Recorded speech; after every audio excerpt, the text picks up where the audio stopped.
kali ini saya akan mengunjungi suatu pengusaha yang sukses, yaitu di daerah Bangkalan. Beliau itu mempunyai industri jamu, dan jamu beliau itu berkembang pesat di seluruh Indonesia hingga sampai ke luar negeri. Nah, bagi teman-teman yang ingin termotivasi dalam berwirausaha untuk menjadi seorang yang sukses dalam usia muda, mari kita ikuti step by step dalam video ini. Untuk kali ini rumah beliau itu berada di Rumahan Anugrah, tepatnya di Melajen. Nah, pada kali ini saya sudah berada di rumahnya beliau. Untuk teman-teman yang kepo, mari kita lihat video ini dan jangan sampai terlewatkan sedikit pun, karena video ini sangat-sangat berfaedah bagi kita supaya dapat menjadi seorang pengusaha, menjadi seorang wirausaha yang sukses, bermutu, dan dapat memberikan manfaat bagi orang sekitar kita. Dari saya, Rizka Tuljana, dan Saya Rizkyati Layla Ramadhani, dan saya Turatin Mas Dugro. mari kita intip video kali ini. Yuk kita ke rumah beliau. Yuk. Yuk.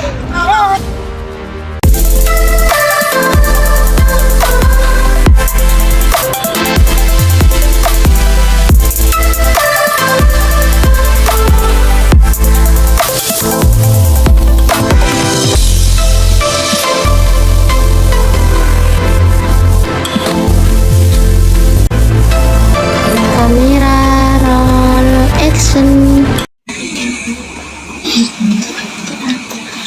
Iya, Pak. Gimana?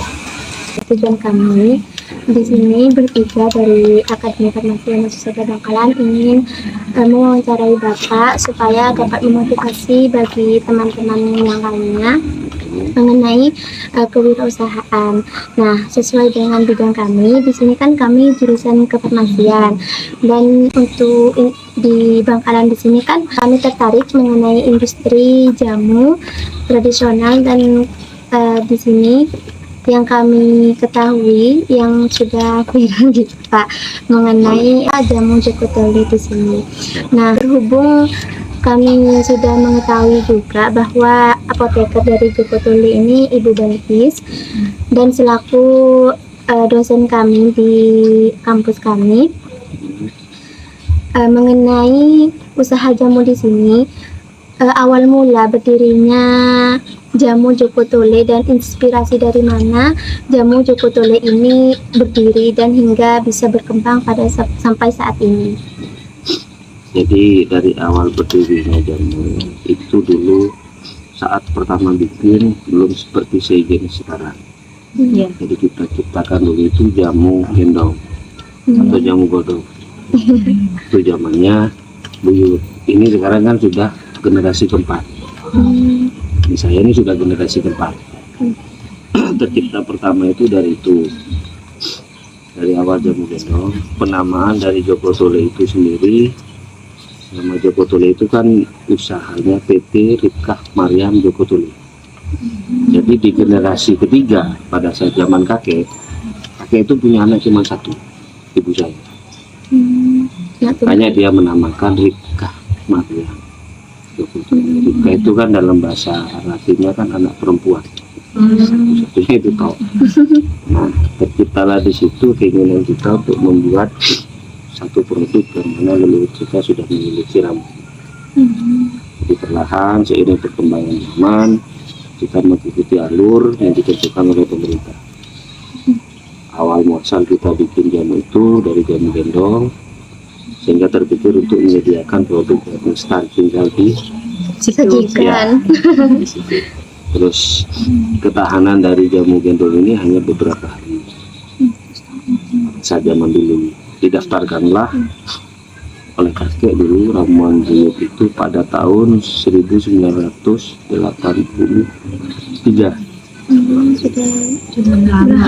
Pada saat itu masih IKOD dan UKOD, belum ada BPOM. Itu pada masa jamu gendong. Pada masa tahun 83 sampai 87. Sejarahnya seperti itu dulu pendaftarannya. Maka didaftarkanlah di Departemen Kesehatan. Dulu kan Dinas Kesehatan. Iya. Dari Dinas Kesehatan ini setelah kita mendapatkan izin IKOD dan UKOD terdaftar, itu baru tahun 92, kalau nggak salah 92 93, tercipta pengawas yang namanya Badan POM. Badan POM itu adalah suatu badan yang mengawasi secara berkala per bulan, per 3 bulan, dan per 6 bulan, dan per 1 tahun. Jadi ketika kita menyediakan produk itu harus sesuai dengan standarisasi yang sudah ada, baik itu bubuk, tablet, atau kapsul. Itu ditinjau langsung dari BPOM-nya atau dari sininya itu menyetorkan ke BPOM? Ada 2 uji. Yang pertama itu uji virtual, uji visual. BPOM itu mengambil sampel langsung di pabrik secara berkala.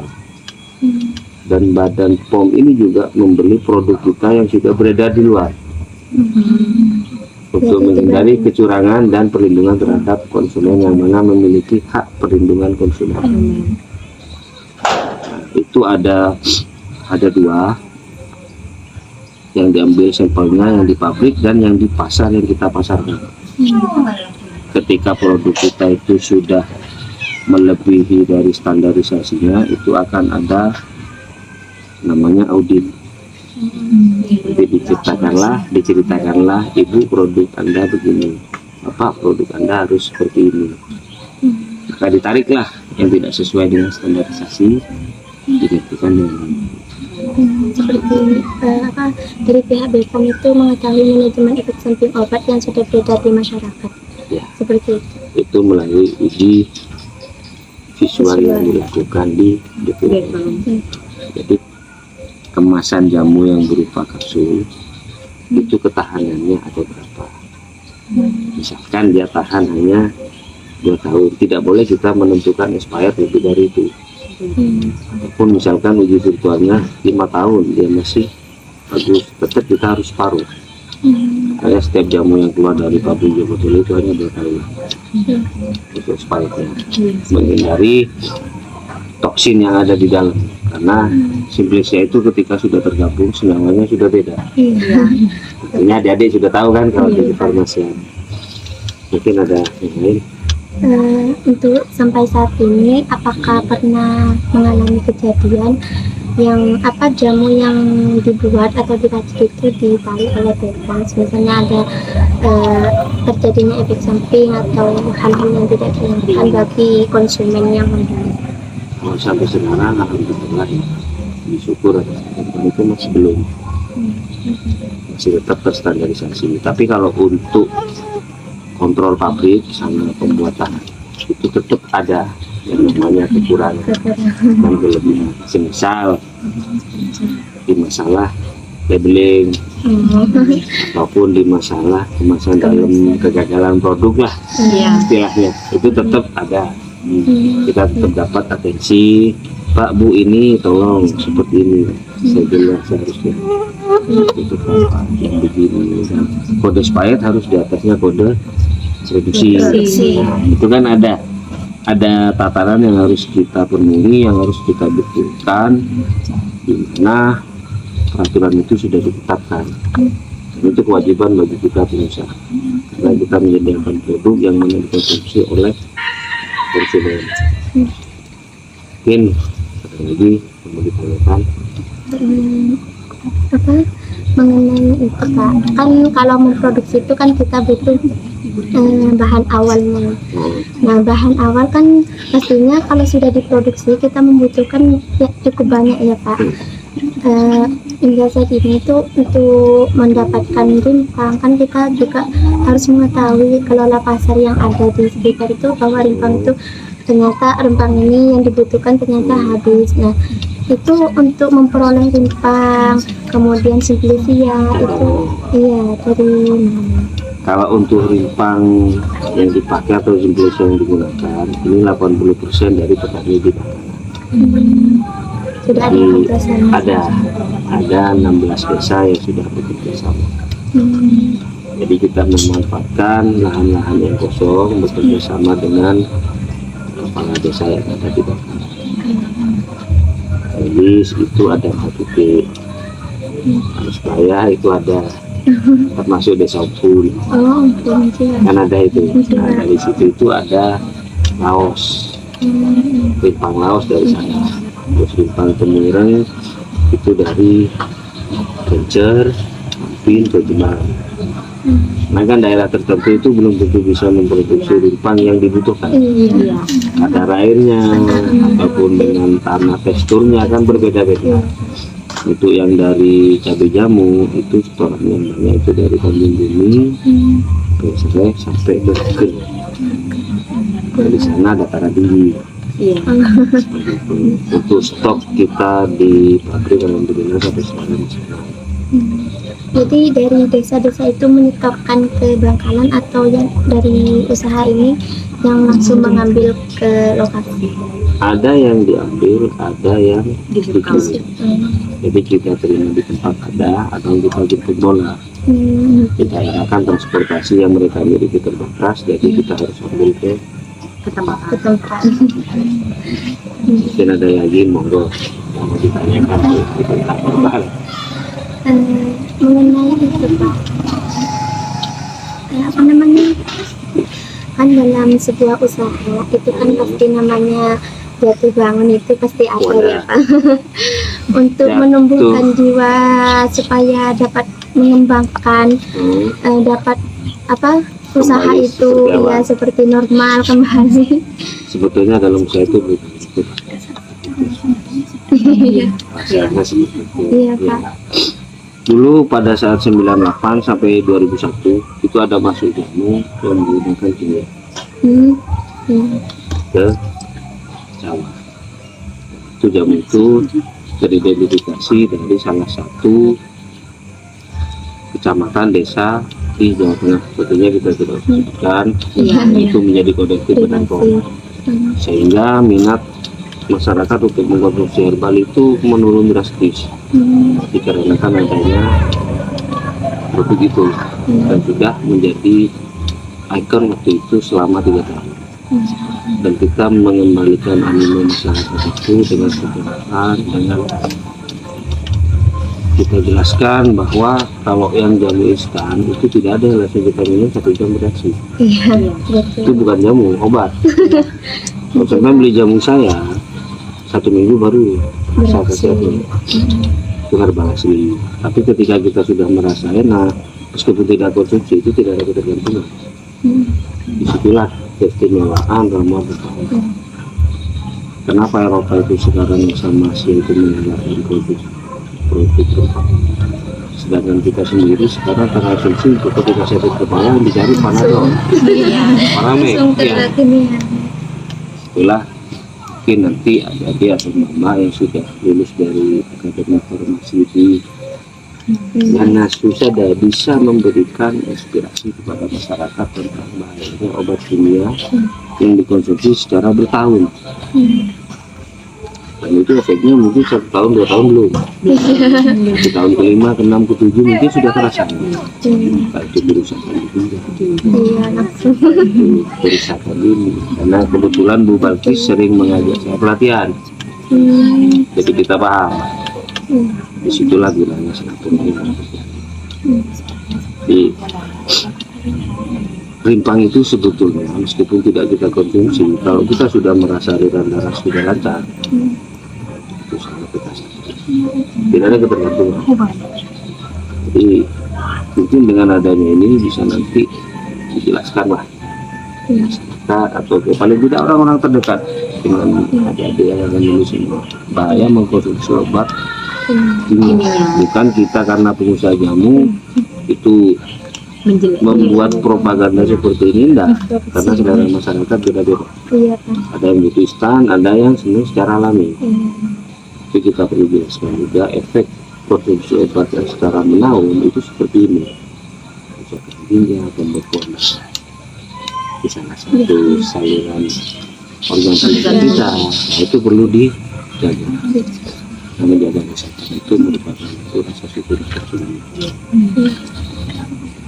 Mungkin ada lagi yang mau ditanyakan, monggo. Nah, itu Pak. Kalau masyarakat itu kan biasanya kalau minum jamu itu kadang nggak mau karena rasanya yang pahit gitu ya. Sehingga masyarakat itu betul kata bapak yang tadi katakan memilih langsung obat-obat kimia yang mereka menganggap langsung minum obat ini langsung sembuh gitu ya. Nah, bagaimana cara bapak untuk menarik konsumen untuk meminum jamu-jamu yang di Joko ini? Yang saya ceritakan tadi, dari 3 produk yang kita punya, bubuk, tablet, sama kapsul. Jadi kita mengatasi masalah kekurangan dari masyarakat untuk meminum herbal, itu kita ciptakan produk yang berupa kapsul. Karena dengan kapsul kan tidak terasa Iya, pahit tidak terasa. dan juga ekstrak. Saripati yang diambil itu merupakan ekstraksinya. Nah, disitulah harga mungkin kadang-kadang menentukan. Di marketnya kita bikin ada kemasan yang 24.000, kemasan 40, dan kemasan 60. Jadi pasarnya semua dapat. Untuk yang berkemampuan membeli di harga 24 biji dengan 10.000 rupiah bisa. Dengan harga yang 40 biji yang 45.000 bisa. Nah, kan kemampuan masyarakat kita beda-beda. Iya. Jadi kita sesuaikan dengan Kemampuan keadaan dan kondisi. Untuk daerah-daerah tertentu itu ada yang cepat membeli yang isi 24 kapsul. Daerah tertentu juga yang 40 kapsul. Karena daya beli masyarakat berbeda-beda tergantung dari daerah dan sumber daya alamnya masing-masing. Karena sumber daya alam itu menentukan nilai stabilitas penghasilan itu. Kalau di Madura yang Mbak sendiri sudah tahu. Makanya kan gitu. Hingga saat ini tuh Pak, dalam penjualan jamu itu diredakan ke mana saja pengedarannya? Kalau untuk sementara ini seluruh Indonesia sudah. Kalau di luar negeri itu hanya ada Sudah ke negara ada. Di luar negeri itu ada yang di Jerman, ada yang di Jepang, dan kemarin yang terakhir itu di Turki. Pada tahun 98 itu Presiden Filipina Ferdinand Ramos waktu itu pernah datang ke pabrik kita. Beliau sangat tertarik tentang adanya produk herbal. Yang mengarahkan beliau ke sini itu ibunya Sugandi. Pada waktu itu, nah, kebetulan pemilik Joko ini perempuan, sedang jalan anaknya kan gitu. Dan beliau sangat-sangat antusias mengangkat jamu pada saat itu. Ketika terjadi pertama pertemuan itu di Taman Anggrek, beliau masih menjabat sebagai menteri pemberdayaan perempuan, kalau tidak salah di Minggu. Itu sudah langsung oleh dinas koperasi dengan dinas terkait tentang akan kedatangan presiden kedua di Surabaya. Kebetulan kita dipercaya salah satu jamu yang ada di Jawa, Jogotoli, yang bertemu memberikan satu jamu untuk dicoba oleh Presiden Filipina pada saat itu Ferdinand Ramos, dan itu melalui uji coba sebelum 3 bulan. Jadi produk yang akan diminum apa aja, tujuannya untuk apa, dan beliau tertarik. Ya, saya sudah sedikit banyak mengenal tentang Jogotoli. Dan nama Jogotoli itu diambil sendiri dari Raja Madura.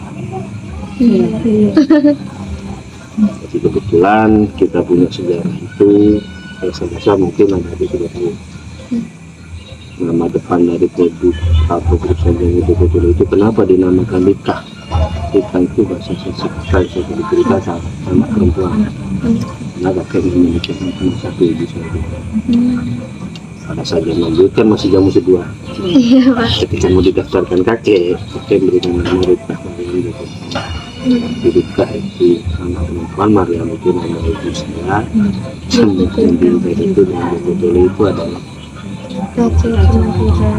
Jadi kita itu tujuannya mengangkat produk yang ada di bawah jalan, tentu dengan tidak melupakan nama-nama leluhur kita. Karena bangsa yang besar itu bangsa yang berbangsa. Kita tidak mungkin seperti ini ketika tidak berhenti. Itu sejarah. Saya tidak tertarik dengan materi itu karena Pendidikan memang itu. Kalau kita mengalihkan, mereka akan membagi. Kita belajar di sejarah,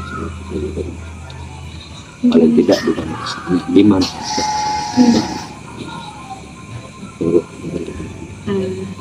Itu Pak, kenapa sih Bapak lebih memilih melanjutkan usaha ini? Apa Bapak tidak tertarik untuk membuka usaha lain? Kalau menurut saya secara pribadi, saya tidak itu. Bagi saya mengangkat usaha ini menghabisi menggunakan apa yang ada, tentu dengan seiring perkembangan zaman. Kenapa saya rasa jamu ini merupakan satu item yang tidak dimiliki oleh dunia. Jamu itu hanya ada dia.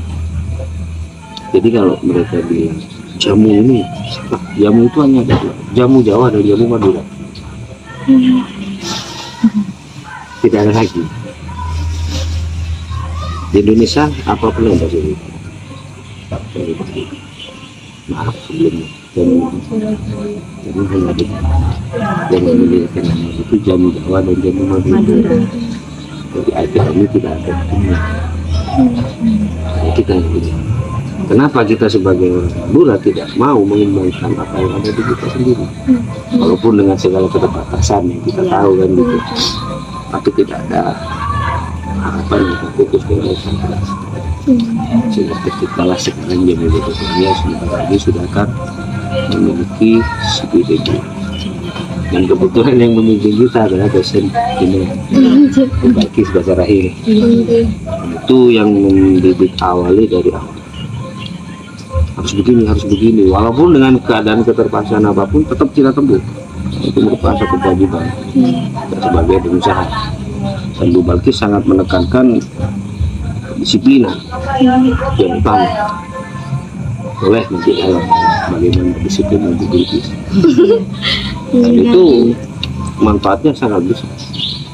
Dan kita disiplin memenuhi peraturan yang sudah ada. Itu kita untuk kirim ke sini. Bu Balkis itu mana aja Pak? Dari generasi berapa untuk jadi apa peternak di jabatan? Bu Balkis itu memegang jamu Jogodele sudah hampir 7 tahun. Jadi sebelum beliau mengajar di Anas, beliau itu sudah mengarahkan sedikit demi sedikit tentang apa itu peraturan yang harus kita tempuh untuk menciptakan satu produk higienis, aman, dan itu salah satunya. Yang terpenting di bisnis ini menciptakan produk kita itu membimbing dan mengarahkan. Itu betul sekali. Itu sangat besar. Karena masyarakat itu budgetnya terbentuk, jamu ini aman dikonsumsi. Yang satu terdaftar di BPOM. Dan yang kedua terstandarisasi CPTB. Cara pembuatan obat tradisional yang lain. Nah, itu yang harus ditentukan seperti itu. Jadi bagi itu betul-betul menekankan ini harus punya ini. Jadi apapun caranya kita tempuh. Dan adanya ini seperti itu kita terima kasih banyak kepada bank pemerintah. Nah, tanpa support dari bank pemerintah kita juga tidak bisa apa-apa. Kita terang-terangan pengukuran dana itu memang dari manajemen bank pemerintah. Itu dari segala macam sehingga bisa berkembang lagi gitu. Karena dulu pada saat zaman almarhum Pak Fuad seperti itu. Pak Fuad banyak menekankan untuk bank ini membantu pengusaha-pengusaha. Jadi yang produktif apa bantu, yang bisa dikembangkan apa dikembangkan. Dan aja yang gitu. Kan misalnya kalau ingin membuat jamu kan kita harus tahu tuh Pak ya namanya indikasinya. Pastinya kalau ingin memproduksi kan nggak itu aja, pasti mempunyai inovasi, mempunyai imajinasi untuk membuat ramuan untuk indikasi ini, untuk indikasi obat misalnya untuk obat jantung atau obat EM gitu diabetes. Kalau untuk inovasi produk di dalam komposisi itu kita tetap pada komposisi karena ramuan yang sudah kita jelas saya sudah standarisasi. Tapi kalau untuk inovasi produk kemasan Karena nih yang dilihat pertama nih pasti di kok kemasannya luarnya. itu sudah manusiawi. Dan manusia punya pemikiran covernya bagus kan gitu. Nah, apalagi dijamin dengan isi dan kandungan yang bagus di dalam. Jadi per 3 bulan itu ada permajaan. Tetap setiap 3 bulan entah itu dari warna, entah itu dari logo, entah itu dari apa, entah itu kemasannya. Permodalannya tetap cuma kemasannya yang lebih menarik konsumen. Jadi untuk di kemasan yang dikembangkan. Karena dengan kita mengurangi menambah komposisi itu belum tentu bisa seperti yang karena sudah diteliti itu sudah bagus ya kita teruskan untuk mengembangkannya lagi mungkin kedepannya bisa menciptakan yang liquid, yang cair atau yang netral. Tapi masih dalam kajian sama Mbak. Jadi sekarang yang digalakkan kan untuk wanita. Wanita ini untuk perawatan pasutri. Kenapa kita menggalakkan itu? Indonesia negara nomor 2 dengan kasus perselingkuhan terbesar. Ini kajiannya. Mudah-mudahan ramuan yang ada untuk pasutri ini bisa semua. Menjaga harmonis rumah tangga, perawatan anaknya bisa. Di situ tidak bisa. Ciptakan ini begini harus diuji dulu. Sekarang ini ada 4 produk yang lagi diuji di Badan POM. Sudah diajukan oleh Bu Bilkis, cuman kita kan menunggu hasil. Ini layak nggak? Ini berbahaya tidak? Kan gitu. Jadi ketika sudah keluar baru kita bikin produknya seperti apa, kemasannya seperti apa, penggunaannya. Sekarang masih diteliti. Ada 50 sampling sudah kita bikin. Jadi 35 sampling sudah kita bisa. Untuk saat ini produknya Joko Doli itu apa aja, Pak? Produk Joko Doli itu ada 24 item. Dari jamu ya sampai jamu pasutri, dan ada perawatan. Yang perawatan ini yang begitu banyak. Karena untuk perawatan ini kan butuh waktu. Sekian bulan baru bisa bereaksi, jadi gitu. Itu herbal. Kita bukan obat kan gitu.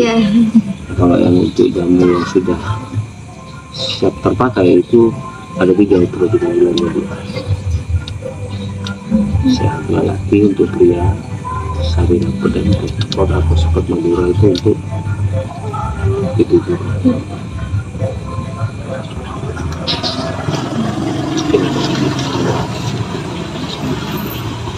Berarti produk Joko Doli ini sudah banyak ditemui di pasaran, Pak. Itu Gampanglah kita di untuk semua membeli. media online sekarang sudah termasuk di Shopee online pun sudah Mengikuti perkembangan zaman. Perkembangan zaman. karena intinya perusahaan itu kan harusnya di situ. Iya. Setiap ada tahun pergantian itu mesti ada satu perkembangan yang baru. Kita harus mengikuti. Monggo, mungkin Untuk itu Pak, menentukan harganya itu ditentukan oleh hitungannya. Kalau untuk harga itu dari bahan yang kita gunakan, kemasan yang kita pakai, kos yang kita keluarkan di situ berapa, dari situ kita tentukan. Jadi misal kita pakai kapsul beberapa biji, isi di dalam kapsul itu berapa gram? 500 gram dikalikan 24 biji atau 40 biji. Kemasan yang kita gunakan itu kardus. Kemasan sekunder primernya berapa? Dari situ kita kalkulasi dan kita tentukan harga. Ya. Itu tentu dengan pendampingan, penting begitu juga dengan aplikasi. kan di produksi jamu itu kan pasti ada karyawannya gitu. Dalam merekrut seorang karyawan di Joko Doli itu dilihat dari segi apa supaya tetap memenuhi kriteria dari produksi. Kalau untuk tenaga produksi itu kita tidak terlalu memilih di dalam kriteria spesifikasi yang khusus. Intinya diutamakan warga di sekitar. Untuk diproduksi perajangan, Indonesia Kalau diperhatikan, di mixing, ini kan kita butuh tenaga ahli. Iya. Jadi tetap kita ikutkan pelatihan, ikut dengan segala macam. Itu pun arahan dari diri. Jadi untuk di pengaturan, untuk disikap, pengisian kapsul atau di oven itu kan harus tenaga ahli. Nah, kalau untuk yang di penyediaan bahan produk, subsidiar, itu kita mengutamakan orang sekitar. Jadi hampir 40% yang kerja di PT itu orang yang terdekat. Nah, kita lebih memperhatikan kehidupan di sekitar kita itu dulu pemanfaatan. Kalau kita mau di SD, SMP, SMA, yang penting untuk tenaga penyedia bahan produk kita tidak terlalu memiliki spesifikasi itu. Jadi 80% harus orang sana.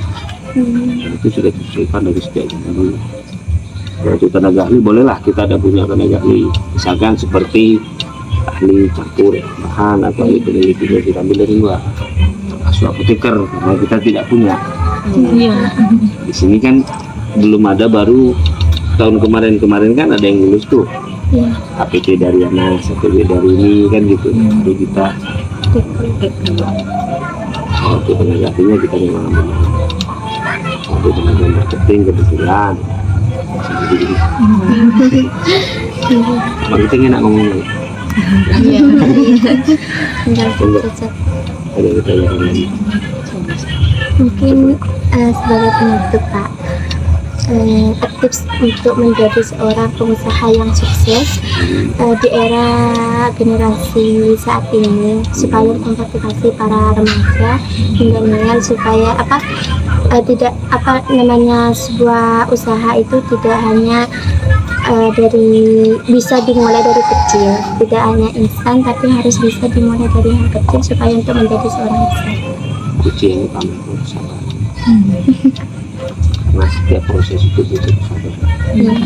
Yang kedua, kita harus tetap fleksibel.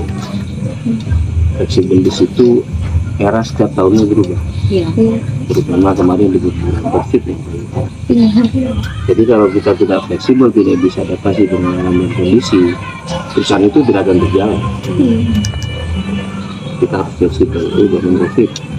Kita tidak boleh terlalu banyak aktivitas di luar. Kita gunakan media online yang ada untuk pemasaran. Jadi intinya kita fleksibel, sabar, yang kedua pandang. Karena selangkah kita menyerah, mimpi kita diberlanjut. Itu saja. Yang penting kita sebagai masyarakat Madura utamanya Bangkalan, manfaatkanlah dan ciptakanlah apa yang bisa diciptakan untuk mengangkat sekitar, namanya orang-orang terdekat dulu. Kemudian bisa turun. Jadi mereka bisa tahu ini produk harap ya berbeda dari masing bisa punya satu memiliki dengan besar kita nanti untuk si berikutnya. Jadi riset-riset yang untuk kita dari kalian mudah-mudahan untuk adik-adik kalian, terutama untuk alma mater, susah dah bisa terlihat. Ini hasil penelitiannya, ini hasil penelitiannya, ini hasil penelitiannya. Nah, ini yang bermanfaat itu satu itu tidak ada putus. Kalian seperti lebih kita memberikan kamu sampai sekarang generasi keempat kan itulah salah satu. Jadi tidak harus dengan tidak harus dengan modal besar, tidak, satu ilmu saja bermanfaat kita hidup. Karena ketika kita memiliki finansial modal tapi kita tidak punya ilmu, ilmu bermanfaat itu yang bisa menciptakan hidup yang berkelanjutan dan konsisten untuk generasi masing-masing. Jadi mulai sekarang dengan patah semangat, kalau bisa ciptakan satu-satu besar agar kelak adik-adik mungkin kalian berbagai keluarga kita bisa bersemangat. Ini masih sudah bisa. Jadi kita yang di milenial kan lebih segala sesuatu lebih ada. Sedangkan saya saat zaman dulu dengan segala keterbatasan media belum sehebat sekarang. Kita tidak menyerah, kita berusaha dan setiap air mata itu pasti menuju dari sana. Nah, yang saya tidak bisa berjuang itu bukan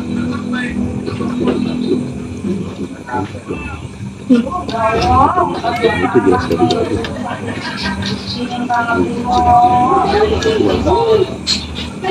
Ini semoga pertemuan kita sekarang bermanfaat. Siapa Pak Brodol ya? Malah Mbak Rizka bisa memberikan manfaat Jadi kembali juga dengan semoga usahanya tambah berkembang pesat, tambah sukses dan selalu mempunyai inovasi terbaru. Kita tetap mengharapkan setiap perkembangan yang ada supaya dikatakan Pak ini ada riset seperti ini. Ini yang kita inginkan. Jadi dari kita memberikan yang kita punya, dari karya-karya semoga bisa memberikan manfaat untuk generasi berikutnya. Jadi saya setiap ada generasi berikutnya, ini loh karya Mbak kalian ini, masa kalian nggak bisa dibentuk motivasi yang berkelanjutan. Cukup. Terima kasih banyak juga waktunya sudah Sudah tidak kuat bisa.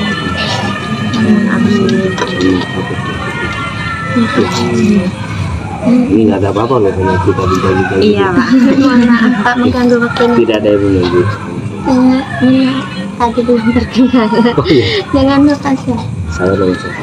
terima kasih. Terima kasih. Ya, Semoga vlog kali ini dapat memberikan motivasi selain bagi kami juga untuk para penonton di rumah. amin. Ini kita sampaikan dengan segala keterbatasan, semoga tidak menjadi penghalang untuk menampilkan apa yang bisa kita Juga terima kasih banyak atas kedatangannya, semoga yang semakin Assalamualaikum warahmatullahi wabarakatuh.